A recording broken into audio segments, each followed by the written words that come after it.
people have asked me over the past couple of weeks what books I would recommend for them to read.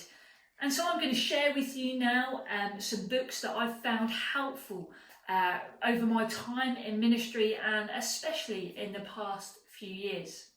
I'm going to share with you 3 books about mission and the way we do church, 3 books about engaging different generations in church community and understanding a generation that's not our own, and also 3 books looking at how do we deal with lament, how do we deal when God is silent, what do we do in those dark places. So the first book I want to introduce to you is Introducing Missional Church. If you've never read anything about missional church, this is the book for you. It provides an accessible introduction into the movement of church and missional church, what it means to be missional in your church being and doing.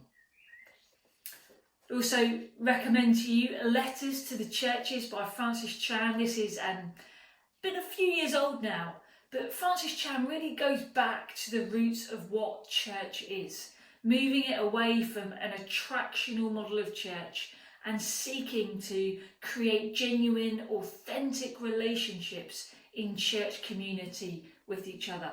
It's a challenge, it will inspire you, and hopefully it will change the way you do things.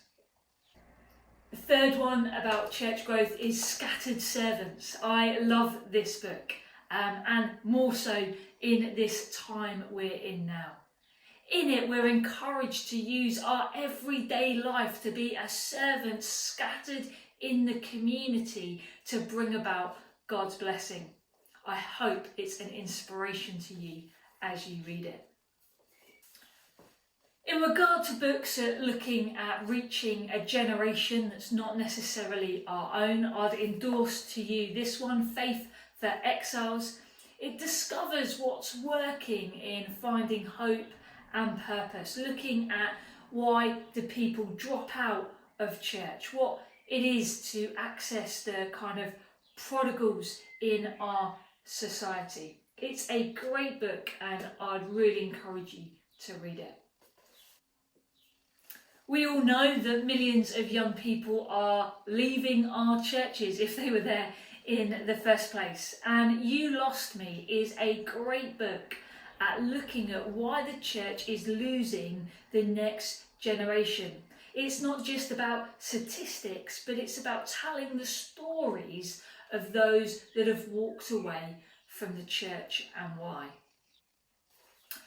The past 2 books are all about those that are walking away from the church. There's an assumption that they've got a church background, but we know a lot of people today don't have a church background, and therefore this book is amazing. It's called Unchristian. It talks about how Christians have kind of got a bit of an image problem, and that we're meant to represent Christ in this world, but somehow we've lost the card.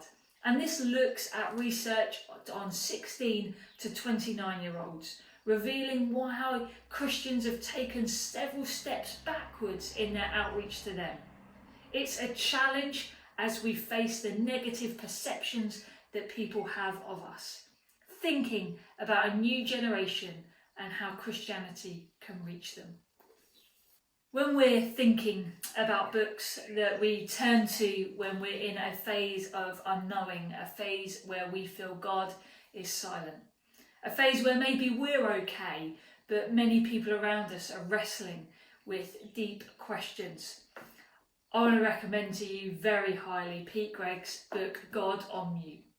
It talks about what do we do? How do we express ourselves? How do we pray when we feel that God is silent? It's a great book that I'd recommend. I've given this book to many non-Christians and they found it really inspirational as well. The next one is Deep Clouds, Deep Mercy. This is a book about how we lament. As evangelical Christians, we're not very good at lamenting. But a lament is how you live between those really hard places and trusting in God's goodness. This book will really help you to explore those themes. Another one about what do we do when we feel God is silent is this one: God Can't Sleep. This book is by an amazing man of faith who spent years living in Africa. He talks about God's parental heart for us as his children and how God doesn't sleep on the world, but he stays up watching over it.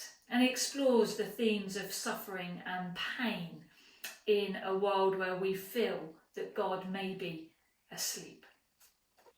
Well, those are a few books that I found helpful, and I hope you find them hopeful too. If you've got any books to recommend or resources, please do get in touch with us at the Association. We would love to bless others with what's been blessing you.